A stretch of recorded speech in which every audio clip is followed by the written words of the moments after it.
The day Andra brought Vanessa home to meet his mother, Patricia knew something wasn't right. She smiled and hugged the beautiful young woman, but inside, her heart was racing with worry. "Mom, we've got big news," Andra said, his face glowing with happiness as they sat in Patricia's cozy living room. The same living room where she'd raised him alone after his father passed away 15 years ago. "Vanessa and I are getting married." Patricia nearly choked on her tea. "Married? But honey, you've only known each other for 6 months. She looked at the woman beside her son, trying to keep her face neutral. Vanessa squeezed Andra's hand and flashed a dazzling smile. "When you know, you know. Right, babe?" The massive diamond on her finger caught the light from the window.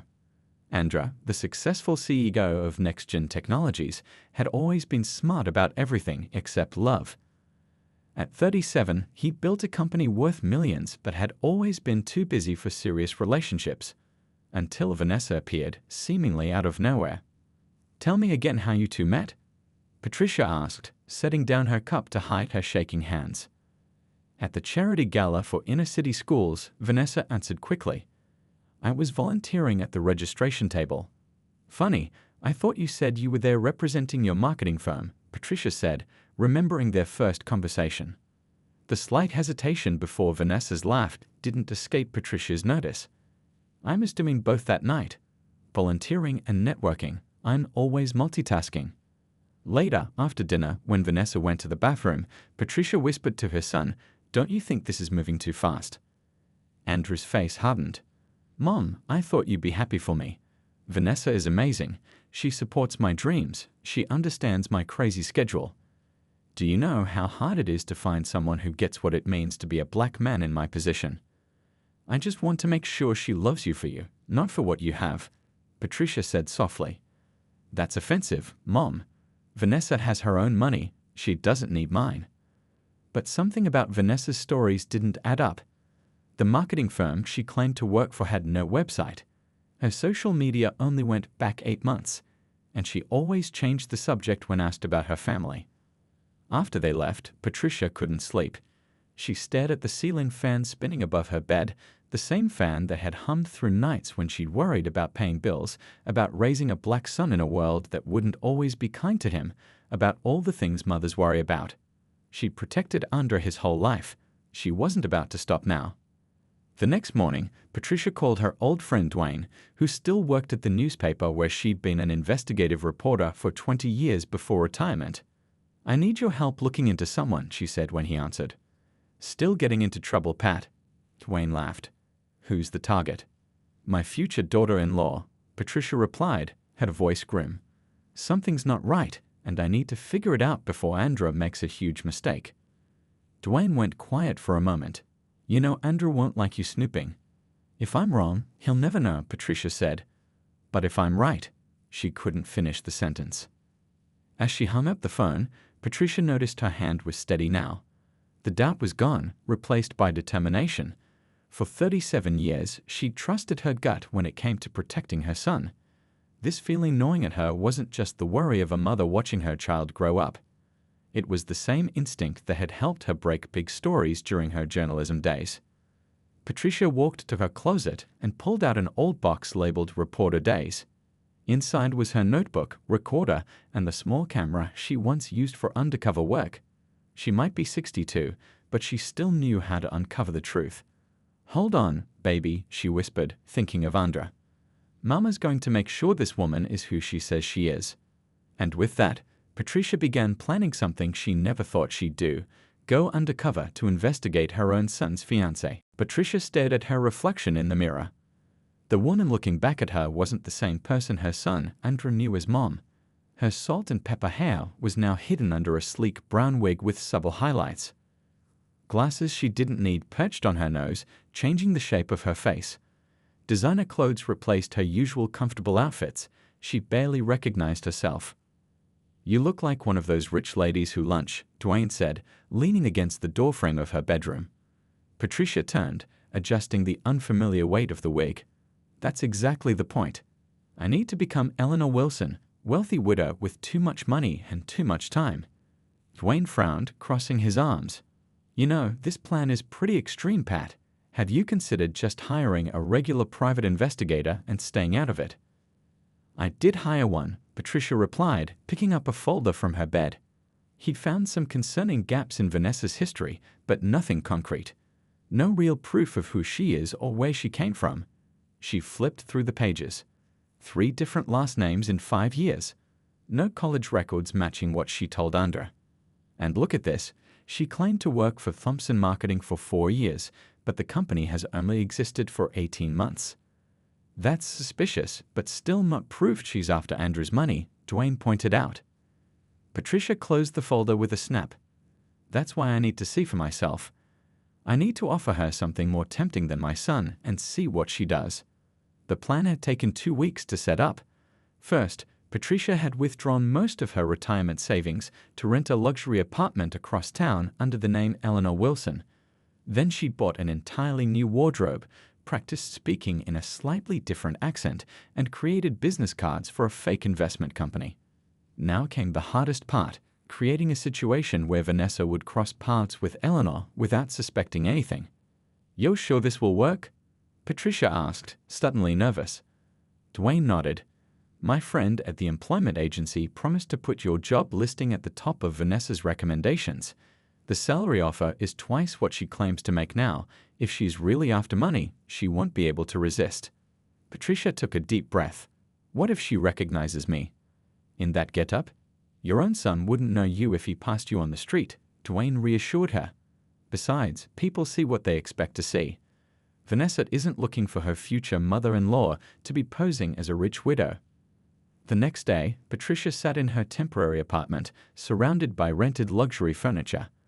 The place smelled new and unfamiliar, nothing like her home of 30 years.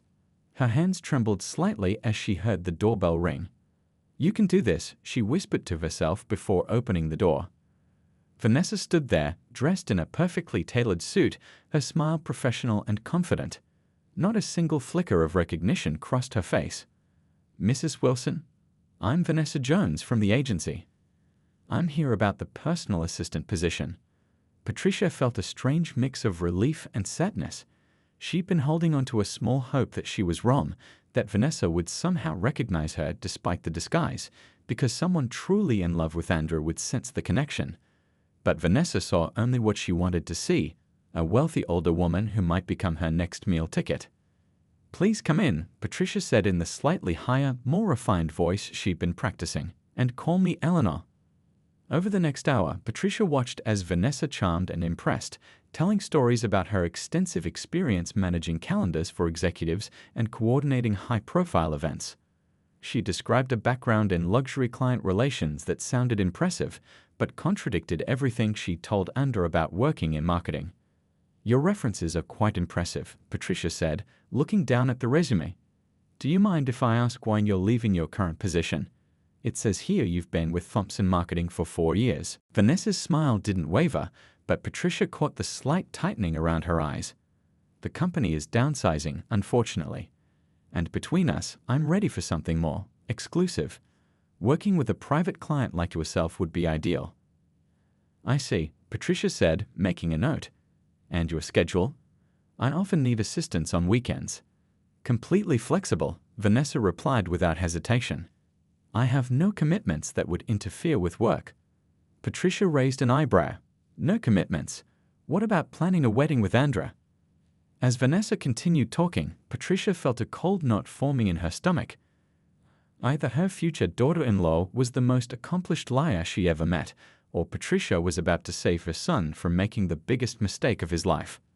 "Well," Patricia said, closing her notepad, "I think I've had enough. When can you start?" "I can start tomorrow," Vanessa said, her eyes lighting up at Patricia's offer. "I just need to make a few calls to rearrange some things." "Wonderful," Patricia replied, trying to keep her voice steady despite the anger bubbling inside her. What things needed rearranging? Wedding plans with the son. As Vanessa left the apartment, Patricia waited until the elevator doors closed before pulling out her phone to call Dwayne. "She took the bait," Patricia said. "She's starting tomorrow. And she didn't recognize you at all." "Not even a hint of suspicion," Patricia sighed. "She was too busy playing the perfect candidate. You should have heard her, Dwayne. The story she told about her work experience, completely different from what she's told Andra. The next morning, Patricia arrived at the apartment an hour early to prepare. She arranged financial documents on the desk, fake bank statements showing an account with several $1 million, investment portfolios, and property deeds. All created by Dwayne's friend who worked in film props. Everything looked real enough to pass a quick glance, but wouldn't hold up to serious scrutiny. At exactly 9:00 a.m., Vanessa arrived carrying a sleek laptop bag and wearing a different designer outfit than the day before. "Good morning, Eleanor," she said brightly. "I'm excited to get started. What would you like me to tackle first?" Over the next few hours, Patricia watched how Vanessa worked. She had to admit the woman was efficient, organizing Patricia's fake calendar and responding to emails from the dummy accounts Dwayne had set up. But she also noticed how Vanessa's eyes lingered on the financial documents, how she positioned herself to glimpse Patricia's phone when she entered her passcode. "Vanessa, would you mind bringing me some tea?" Patricia asked around noon. "The kitchen is fully stocked." The moment Vanessa left the room, Patricia quickly rearranged some papers on her desk, purposely leaving her banking folder slightly open. Then she pretended to take a phone call. "Yes, I understand the property in Malibu is now worth $7 million, she said loudly as Vanessa returned with the tea. "But I'm not interested in selling yet. Let's revisit next quarter." Patricia caught the subtle change in Vanessa's expression, a flash of calculation behind her pleasant smile. "Your tea, Eleanor," Vanessa said, setting down the cup. "That sounds like an impressive property you have." "Oh, just one of my little investments," Patricia waved dismissively. "Nothing special. Now, I need to step out for about an hour for a lunch meeting. Would you mind staying here to answer calls? Feel free to order in some lunch for yourself, my treat." This was the test. Would Vanessa snoop when left alone? Patricia left but didn't go far. In the lobby, she met Dwayne, who handed her a tablet. "The cameras are working perfectly," he said. "You can see everything." On the screen, Patricia watched as Vanessa waited exactly 7 minutes after she left before beginning to explore. First, she opened the banking folder, taking photos of each document with her phone. Then she tried unsuccessfully to unlock Patricia's computer. Finally, she went through the drawers of the desk, finding the fake passport and driver's license Patricia had planted there. "I can't believe this," Patricia whispered, her heart breaking for her son. But what happened next shocked her even more. Vanessa pulled out her phone and made a call. "Hey, it's me," she said, her voice completely different, harder, street smart, without the polished tones she used with Patricia and Andra. "I think I found something better than the tech guy. This old lady is loaded, properties everywhere, millions in liquid assets. And she's alone, no family I can see." Patricia felt her blood turn cold. "No, I'm not dropping him yet," Vanessa continued. "We can milk both of them, wedding's in 2 months. I'll get him to sign the prenup revision, then we can decide which one's the better target. Gotta go, she'll be back soon." When Patricia returned to the apartment an hour later, Vanessa was sitting exactly where she'd left her, working diligently on the laptop as if she'd never moved. "How was your lunch meeting?" Vanessa asked pleasantly. "Productive," Patricia said, struggling to keep her voice normal. "Very revealing." "I organize your charity gala invitations by date," Vanessa said, pointing to a neat stack. "And I took the liberty of researching the organizations. I noted which ones might give you the most social exposure." "Social exposure?" Patricia raised an eyebrow. Vanessa smiled. "In my experience, wealthy donors like to be recognized for their generosity. The Thompson Foundation Gala next month has promised media coverage. You'd make wonderful connections there." "I see," Patricia said thoughtfully. "You know, I have an upcoming dinner with my nephew this weekend. He's in town for business, runs a tech company similar to Next Gen Technologies. Perhaps you've heard of it." Patricia watched carefully, but Vanessa's face showed no reaction to the mention of Andrew's company. "I haven't, but I'd be happy to research it," Vanessa replied smoothly. "Will you need me to attend the dinner?" "Actually, yes," Patricia said, forming a new plan in her mind. "My nephew is recently engaged but having doubts. I thought having someone closer to his age at dinner might help him open up. Would you mind accompanying us? I'll pay you overtime, of course." Vanessa's eyes gleamed with interest. "I'd be delighted to help. What night is the dinner?" Saturday. The same night as your fiancé's charity event, Patricia said, launching her trap.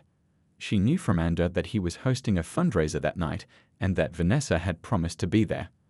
For just a second, Vanessa's mask slipped. Confusion, then panic flashed across her face before she composed herself. "Oh, I must have mixed up my calendar," she stammered. "I may have a prior commitment that night." Patricia smiled sympathetically. "That's too bad. My nephew is quite successful. You two would have had so much to talk about." The bait was set. Now Patricia would see which event Vanessa chose to attend, her fiancé's important charity night, or a chance to meet another wealthy man. "Actually," Vanessa said after a moment's consideration, "I think I can rearrange my plans. Saturday would work perfectly." Patricia nodded, her suspicions confirmed. "Wonderful. I'll let him know." Patricia couldn't sleep that night. She kept hearing Vanessa's cold voice on the phone. "We can milk both of them." Her son wasn't a man to Vanessa, he was just a target, a bank account with legs. The next morning, she met Dwayne at a small coffee shop far from both her real home and her fake apartment. "I got what you asked for," Dwayne said, sliding a folder across the table. "Background check on Thompson Marketing. The company exists on paper, but their office address is just a mail drop. Their client list is fake too. I called 3 references, and none had heard of them." Patricia flipped through the documents. "What about the Thompson Foundation gala she mentioned?" "Another ghost. There's no foundation, no gala." Dwayne took a sip of his coffee. "But here's where it gets interesting. I ran a facial recognition search with the photo you gave me of Vanessa. She's not Vanessa Jones. Her real name is Tanya Reed." Patricia's hand froze halfway to her mouth. "Are you sure?" Dwayne nodded grimly. 3 years ago, she was investigated for elder fraud in Florida. Charges were dropped when the victim refused to testify. Before that, she worked at a high-end matchmaking service that got shut down for blackmailing clients. "And Andra has no idea," Patricia whispered, her heart sinking. "I need to tell him." "Not yet," Dwayne cautioned. "You need solid proof he can't ignore. Right now, it's just paperwork. He could still think you're interfering because you don't like her." Patricia knew he was right. Her son was stubborn, just like his father had been. Andrew wouldn't believe Vanessa was targeting him unless he saw it with his own eyes. "What about Saturday's dinner?" she asked. "Did you find someone to play my nephew?" "Better than that," Dwayne grinned. "My cousin Ray owes me a favor. He's an actor, does commercials mostly. He'll play the wealthy tech CEO perfectly. I've briefed him on everything he needs to know." Saturday arrived faster than Patricia expected. She spent the afternoon preparing the dining room in her fake apartment, making sure the hidden cameras were working. Ray arrived early, dressed in an expensive suit and wearing a flashy watch that caught the light. "Remember," Patricia told him, "your name is Kevin Wilson. You run a company called Future Tech that's about to go public. You're newly engaged but having doubts about your fiancé." Ray nodded, slipping into character immediately. "And I'm worth about $50 million pre-IPO. Got it, Aunt Eleanor?" At exactly 7 o'clock, the doorbell rang. Patricia opened it to find Vanessa standing there in a stunning red dress that must have cost thousands. "Eleanor, you look lovely," Vanessa gushed, handing her a bottle of wine. "I'm so excited to meet your nephew." Patricia led her to the dining room where Ray was waiting. The change in Vanessa was immediate and disturbing. Her body language shifted completely, shoulders back, lips slightly parted, eyes wide and focused entirely on Ray. "Kevin, this is my wonderful assistant, Vanessa," Patricia introduced them. "The pleasure is all mine," Vanessa purred, extending her hand longer than necessary when Ray shook it. Throughout dinner, Patricia watched as Vanessa practically ignored her, focusing all her attention on Ray. She laughed at all his jokes, asked intelligent questions about his business, and casually mentioned her own supposed expertise in areas that might be useful to him. "So your aunt tells me you're engaged," Vanessa said, twirling her wine glass. "Congratulations. When's the wedding?" Ray sighed dramatically. "That's complicated. Lisa wants a big wedding next summer, but I'm not sure we'll make it that far. Something feels off." "Trust your instincts," Vanessa said, leaning forward. "Marriage is such a big commitment. You deserve someone who truly understands you." Her foot supplely brushed against Ray's under the table, a move Patricia caught from her angle. "Exactly," Ray exclaimed. "Lisa's great, but sometimes I feel like she's more excited about being a CEO's wife than being my wife, you know." "Some women are like that," Vanessa agreed sympathetically. "They see the lifestyle, not the person." The irony of her words made Patricia want to scream. After dessert, Patricia excused herself to take an important call, leaving Ray and Vanessa alone. From the kitchen, she watched the hidden camera feed on her tablet. The moment she left, Vanessa moved closer to Ray. "Your aunt mentioned you're staying at the Grand Hotel." "That's just a few blocks from here." Ray nodded. "Suite on the top floor. The view of the city is amazing." "I'd love to see it sometime," Vanessa said, her meaning unmistakable. "Maybe tonight? Your aunt mentioned she takes sleeping pills and is out by 10. Patricia felt sick. At that very moment, her son was hosting his charity event alone, probably making excuses for why his fiancée couldn't attend, while Vanessa was trying to seduce another man. Ray played his part perfectly. "I'd like that. Here's my card with my private number. Text me when you're free." When Patricia returned, Vanessa quickly moved back to her original seat, her face composed as if nothing had happened. "I should probably head out," Vanessa said, checking her watch. "I have an early morning tomorrow." After Vanessa left, Ray turned to Patricia with a grim expression. "Please tell me your son isn't really marrying that woman." "Not if I can help it," Patricia said, her voice shaking with emotion. "But I need more proof." Ray held up his phone, showing a text that had just arrived from Vanessa. "Leaving now. Meet you at your hotel in 30. Wear that watch. It's sexy." Patricia stared at the message, her mind racing. "I need to follow her." "That's too dangerous," Ray protested. "What if she sees you?" But Patricia was already grabbing her purse. "She won't. I was an investigative reporter for 20 years. I know how to tail someone." As she hurried to the elevator, Patricia's phone buzzed with a text from Andra. "Mom, where are you? Tried calling your house. Hope everything's ok. Gala went well, but wish you could have been here. Vanessa had a migraine and couldn't make it." Patricia's hand tightened around her phone. A migraine. That was Vanessa's excuse for missing her son's important night. "I'm about to cure that migraine once and for all," she muttered as she stepped into the night, determined to gather the final piece of evidence that would open her son's eyes to the truth. Patricia pulled her car into the parking lot across from the Grand Hotel, heart pounding against her ribs. Through the windshield, she watched Vanessa step out of a taxi, smoothing her red dress before walking confidently through the hotel's revolving doors. "I can't believe she's actually doing this," Patricia whispered to herself, gripping her steering wheel so tight her knuckles turned white. Her phone buzzed. A text from Dwayne. "Where are you?" "Outside the Grand," she typed back. "Vanessa just went in to meet Ray." "Do not follow her inside," Dwayne replied immediately. "Too risky. Ray knows what to do." Patricia sighed, knowing Dwayne was right. She and Ray had planned this carefully. He would record their conversation in his hotel room, getting Vanessa to reveal her true intentions. It was safer than Patricia trying to sneak around the hotel in her disguise. 20 minutes crawled by. Patricia's mind raced with worst-case scenarios. What if Vanessa somehow recognized Ray as an actor? What if she spotted the recording device? What if? Her phone rang, startling her. It was Ray. "You need to get up here," he said, his voice tense. "Room 1412. Now." "What happened? Did she recognize you?" "No, but," he lowered his voice. "She's in the bathroom freshening up, but Patricia, she's got a burner phone. She made a call before I could start recording, talking to someone about getting access to Andrew's accounts. She mentioned something about the same plan we pulled in Miami. This is bigger than we thought." Patricia's blood ran cold. "I'll be right there." She hurried across the street, pulling her wig down slightly to better hide her face. The hotel lobby was busy with a late-night crowd from a convention, making it easy for her to blend in. She slipped into an elevator just as the doors were closing. When Ray opened the door to his suite, his expression was grim. "She's still in the bathroom," he whispered. "I've got the recorder ready, but you should hide in the bedroom. I think you need to hear this yourself." Patricia had barely closed the bedroom door when she heard Vanessa's voice. "Sorry for taking so long," Vanessa said, her voice sweet as honey. "Now where were we?"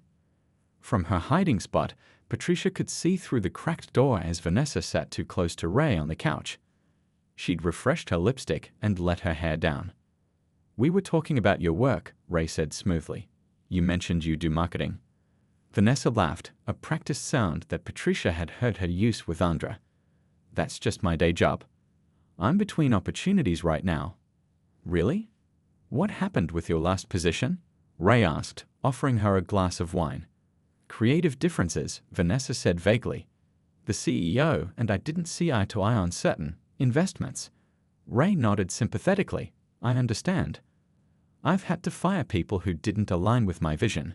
That's why I'm having doubts about my engagement. Lissa doesn't really understand the business world." "Men like you need women who understand the game," Vanessa said, placing her hand on Ray's knee. "Not women who just want the ring." "Speaking of rings," Ray said, eyeing the enormous diamond on Vanessa's finger. "That's quite impressive. Your boyfriend must be successful." Patricia held her breath, waiting. Vanessa twisted the ring, her expression calculating. "He's comfortable. CEO of a tech company. Not quite your level, but," she shrugged. "He's a stepping stone." Patricia bit her lip to keep from gasping. "A stepping stone?" Ray raised an eyebrow. "That sounds strategic." Vanessa's laugh turned colder. "Everything's strategic, Kevin. That's how you get ahead." She took a long sip of wine. "Andrew's sweet, but honestly, so boring. All work, charity this, community that. And his mother," she rolled her eyes. "Such a pain. Always watching me." Hearing her son described this way made Patricia's chest hurt. The love and pride she poured into raising Andrew meant nothing to this woman. "So why marry him if he's just a stepping stone?" Ray asked, refilling Vanessa's glass. "The prenup is minimal. His lawyer's an old family friend who trusts me," Vanessa smirked. "1 year of marriage gets me a very nice settlement. 2 years gets me a lot more." "Smart," Ray nodded. "But what about your current situation with me?" Vanessa leaned closer. "Let's just say I like to keep my options open. Andrew's event tonight? So dull. Raising money for inner city kids or something." She waved dismissively. "I told him I had a migraine. He believes anything I say." "And if he found out about tonight?" Ray asked carefully. "He won't," Vanessa said confidently. "Men see what they want to see. Andrew thinks I'm this perfect, supportive fiancé." She laughed. "Meanwhile, I've been moving his investments where my partner can access them after the wedding." Patricia had heard enough. She texted Dwayne. "Call hotel security. Now." Just then, Ray's phone rang. He glanced at it. "It's my business partner. I should take this." As he stepped away, Vanessa pulled out her burner phone. Patricia strained to hear her whispered conversation. "It's me," Vanessa said quietly. "The new guy's perfect. Way richer than Andra. Yeah, I'll still marry Andra next month. We need that account access. No, his mother suspects nothing. Just a sweet old lady." Patricia couldn't contain herself any longer. She pushed the bedroom door open, still wearing her Eleanor disguise but standing tall, her reporter instincts fully activated. "Actually," she said, her voice strong, "his mother suspects everything." Vanessa whirled around, her face draining of color. "Eleanor? What are you doing here?" "Making sure my son doesn't make the biggest mistake of his life," Patricia replied, removing her wig and glasses. For a moment, Vanessa just stared, her mouth opening and closing like a fish out of water. Then recognition dawned in her eyes. You're Andrew's mother," she stammered, backing away. "This was all a setup." "Every bit of it," Patricia confirmed, "including your job interview, this hotel room, and my nephew Kevin." She nodded toward Ray, who was now holding up his phone, still recording. Vanessa's shock quickly turned to anger. "He'll never believe you," she hissed. "Andrew loves me.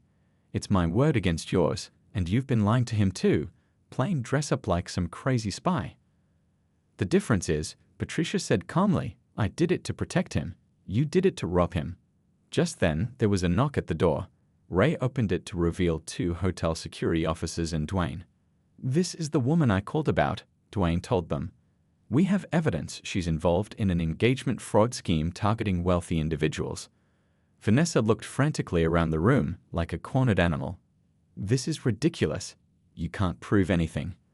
Actually, Ray said, holding up his phone, we have the last 10 minutes on video, including your admission about changing Andrew's investments and your partner. Vanessa's face crumpled as she realized she was caught, but Patricia felt no satisfaction. Only deep sadness for what her son would have to endure when he learned the truth. The ride home from the hotel was the longest 20 minutes of Patricia's life. Sitting in Dwayne's car, she stared out the window at the city lights blurring past, her mind racing. What exactly am I supposed to tell my son? She asked, her voice barely above a whisper. That the woman he loves never existed. That it was all a con. Dwayne kept his eyes on the road. The truth, Pat, just like you always taught Ander. The truth matters, even when it hurts. When they'd pulled up to Patricia's real home, all the lights were on. Andrew's car sat in the driveway. He's here, Patricia said, her stomach knotting with anxiety. I didn't think he'd come looking for me tonight. Want me to come in with you? Dwayne offered. Patricia shook her head. This is between me and my son. But thank you for everything. The moment she opened her front door, Andrew appeared from the living room, his face tight with worry.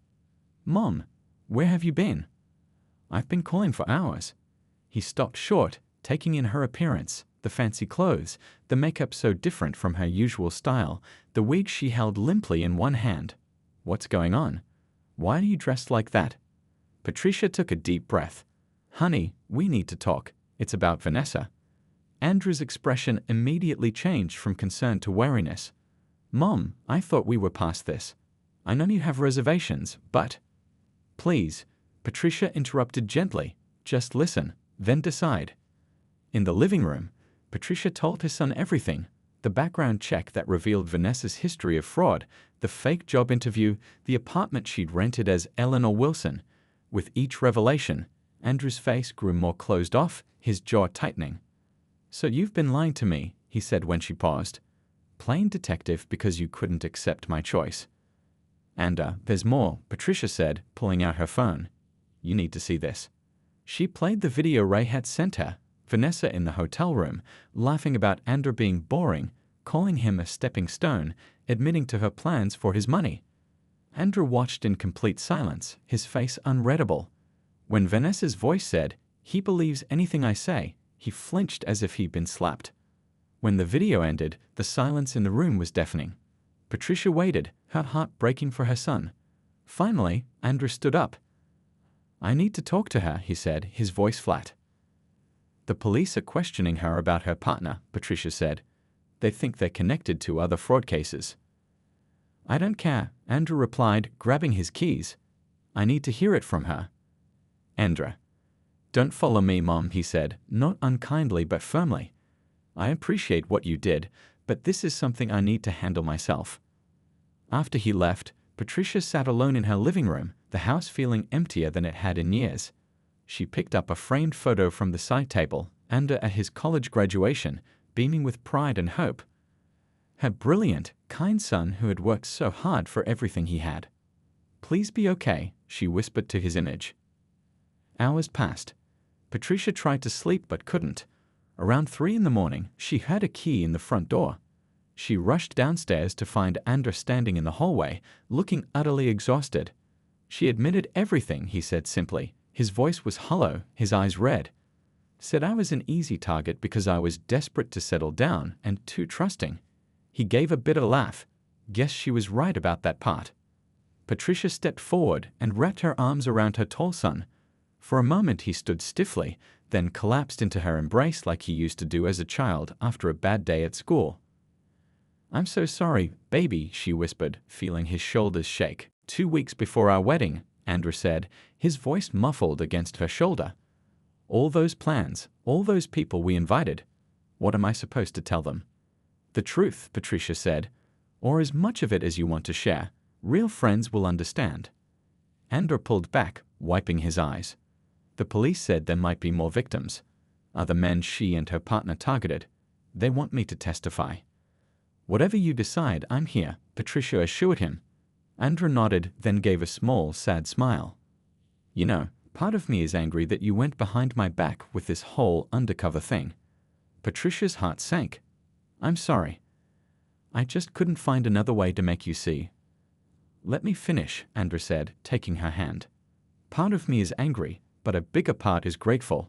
You saw what I couldn't or wouldn't see. You protected me, just like you've always done. Patricia felt tears welling in her eyes. That's a mother's job. No, Andra said firmly. That's above and beyond. Most moms don't rent apartments and create fake identities to protect their grown sons.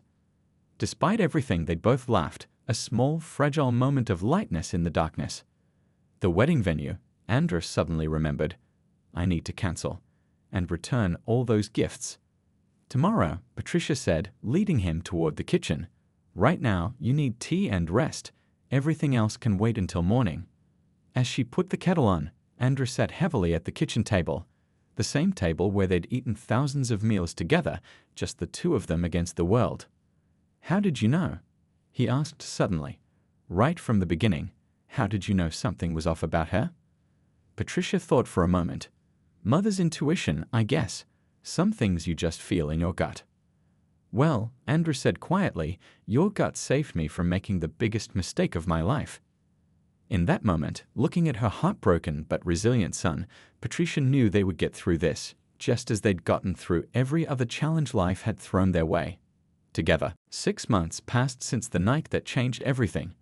The leaves had fallen, winter had come and gone, and now spring flowers dotted Patricia's garden as she prepared Sunday dinner.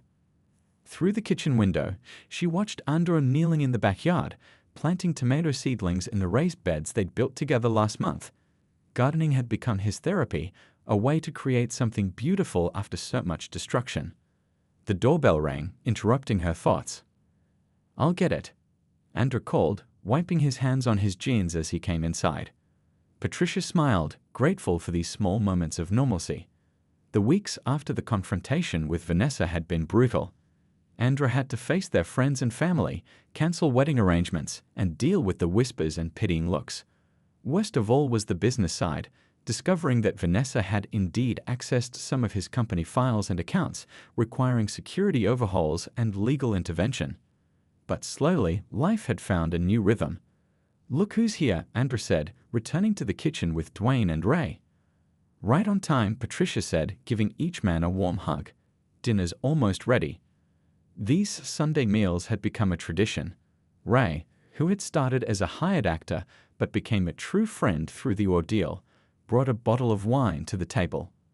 To new beginnings, he said, raising his glass after they'd all sat down. And to justice, Dwayne added with satisfaction. Just yesterday, they'd received news that Vanessa, or Tanya Reed, her real name, had been sentenced to 5 years in prison. Her partner, a man named Paul, who had posed as her brother in previous scams, received 7 years. The investigation had uncovered 6 other victims across 3 states. I still can't believe you went full undercover agent, Miss Patricia, Ray laughed, helping himself to mashed potatoes. You should have been in my acting class. Patricia shook her head. I was terrified the whole time. Every day I thought she would recognize me. But she didn't, Andra said quietly. Because she never really saw you, just like she never really saw me. He paused, then added, that was her biggest mistake, you know, underestimating my mother.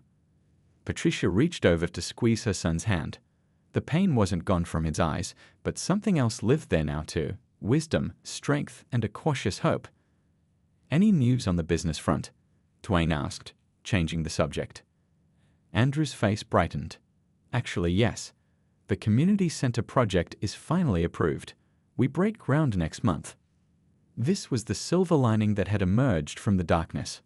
After the scandal, Andrew had thrown himself into his company's charitable foundation, expanding their work in underserved communities.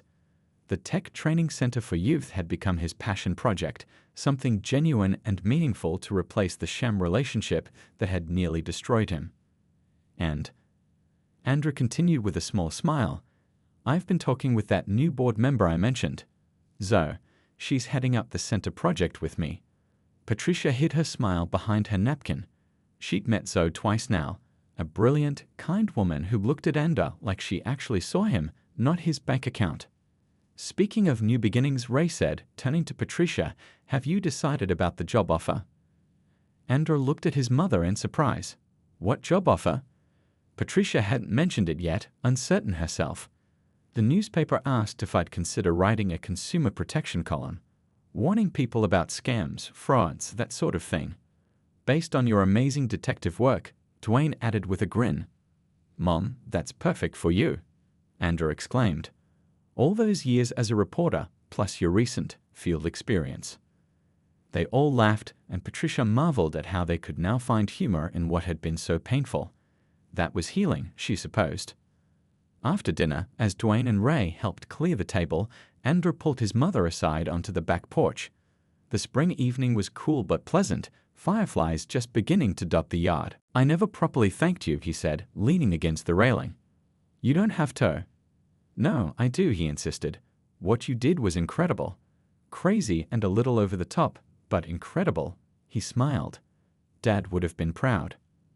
Patricia felt tears spring to her eyes. He would have been proud of you too, how you've handled everything. Andrew looked out at the garden they'd planted together. You know what Zoe said the other day? She said some people spend their whole lives avoiding pain, but the strongest people are those who face it and grow. Smart woman, Patricia nodded approvingly. Yeah, she is, Andrew agreed, a warmth in his voice that had been missing for so long. But she also said I was lucky. He turned to face his mother fully. Lucky to have someone who loved me enough to go undercover and stop me from making the biggest mistake of my life. Patricia looked at her son, this good man she'd raised alone, who had faced betrayal and emerged stronger, kinder, wiser. I didn't do anything special, she said softly, just what any mother would do. Andrew wrapped his arm around her shoulders as they watched the sun setting over their garden. No, Mom. What you did was extraordinary. You saved me because you saw the truth when I couldn't. As they stood there in comfortable silence, Patricia thought about truth and lies, about masks and revelations.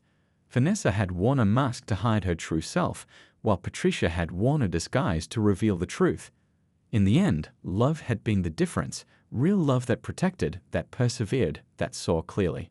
Sometimes, Patricia realized, a mother's love was the most powerful force in the world, strong enough to create elaborate deceptions, all in service of a deeper truth.